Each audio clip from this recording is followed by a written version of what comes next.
वंचित बहुजन आघाडीचा औपचारिकरित्या महाविकास आघाडीत समावेश करण्यात आलाय।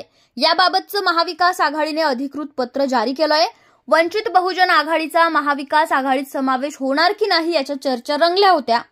तर गुरुवारच्या बैठकीत मानपान नाट्यही रंगलं होतं। वंचितच्या प्रतिनिधींना बाहेर तासभर उभं केल्यानं महाविकास आघाडीने अपमान केल्याचा आरोपही वंचिततर्फे करण्यात आला होता। मात्र अखेर आज वंचितचा महाविकास आघाडीत समावेश करत असल्याचं पत्र जारी करण्यात आलंय। तर संजय राऊत यांनी महाविकास आघाडीकडून जारी करण्यात आलेलं पत्र सोशल मीडियावर शेअर केलंय। आज झालेल्या बैठकीत महाविकास आघाडीतील घटक पक्ष काँग्रेस, शिवसेनेचा उद्धव ठाकरे गट आणि राष्ट्रवादी काँग्रेसचा शरद पवार गट यांच्यात वंचितला महाविकास आघाडीमध्ये स्थान देण्याबाबत एकमत झाल्याची माहिती या पत्रातून देण्यात आली आहे। तर नेमकं या पत्रात काय म्हटलंय ते पाहूयात। देश अत्यंत गंभीर परिस्थितीतून मार्गक्रमण करीत आहे।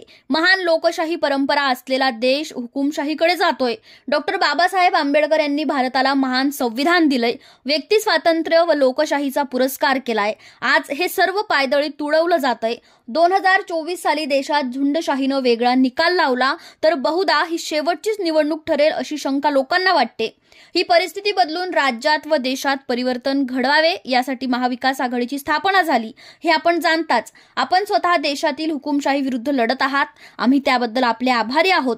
वंचित बहुजन आघाडीने यापुढे अधिकृतपणे महाविकास आघाडीत सामील व्हावे अशी आमची भूमिका आहे। दिनांक 30 जानेवारी रोजी मुंबई येथे झालेल्या महाविकास आघाडीच्या बैठकीत आपल्या सूचनेनुसार वंचित बहुजन आघाडीचे प्रतिनिधी सहभागी झाले। वंचित बहुजन आघाडीने महाविकास आघाडीत सामील व्हावे यावर शिवसेना, काँग्रेस तसेच राष्ट्रवादी काँग्रेसचं एकमत झालं असून त्यानुसार वंचित बहुजन आघाडीचा महाविकास आघाडीत समावेश केलाय असं पत्रात सांगण्यात आलंय। तर प्रकाश आंबेडकर यांच्या वंचित बहुजन आघाडीला अखेर महाविकास आघाडीत अधिकृतपणे स्थान देण्यात आलंय।